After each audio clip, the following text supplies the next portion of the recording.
Le guide de bonne pratique de traitement des tubercules de semences par pulvérisation a été édité par un groupe de travail composé de la société Bayer, d'Arvalis, de la Fédération des producteurs de plants et d'un certain nombre de distributeurs de plants de pommes de terre qui ont souhaité s'associer à cette démarche de qualité de gestion du plant avant plantation. Les lots de plants que reçoivent les producteurs peuvent être effectivement porteurs d'un tout petit peu de maladie puisque la norme de certification ne certifie pas qu'ils sont totalement indemnes de toute maladie. Donc il peut y avoir éventuellement du rhizoctone, il peut y avoir des gales, il peut y avoir de la darthrose, il peut y avoir un certain nombre de maladies. Et donc c'est très important pour le producteur, quand il reçoit son lot, de prendre un échantillon d'une centaine de tubercules pour voir un petit peu ce qu'il y a sur son lot de plants et comment il va devoir le prendre en main avant la plantation. Dans le guide, donc, on passe en revue toutes les technologies qui existent maintenant pour traiter les plants de pommes de terre. Donc ça va de l'appareil Jodoget Becrou, qui lui est un appareil assez ancien, très simple, qui fait de la pulvérisation avec des buses à turbulence.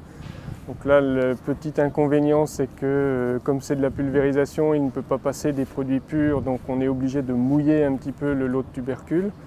Et éventuellement même plus que l'on voudrait si on doit passer un produit très visqueux. Ensuite, on a des nouvelles technologies qui se sont développées avec le Piper Dose, le Mafex, qui permettent de passer des produits purs et donc de ne pas mouiller beaucoup le tubercule tout en apportant la bonne quantité de produit. Donc ça permet de préserver plus facilement la qualité et de ne pas avoir à sécher derrière le passage en pulvérisation.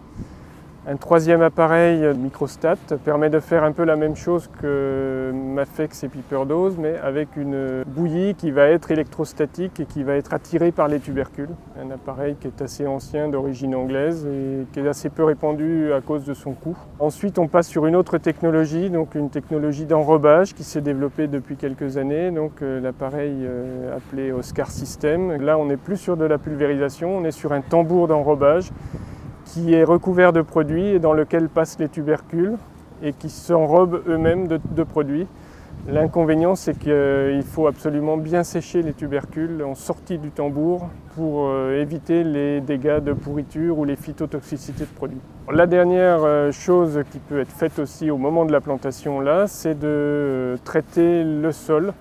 Donc avec la planteuse équipée d'un kit de pulvérisation dans le sol pour permettre de traiter le sol contre le rhizoctone brun de la pomme de terre qui peut être assez préjudiciable sur les tubercules récoltés au mois de septembre.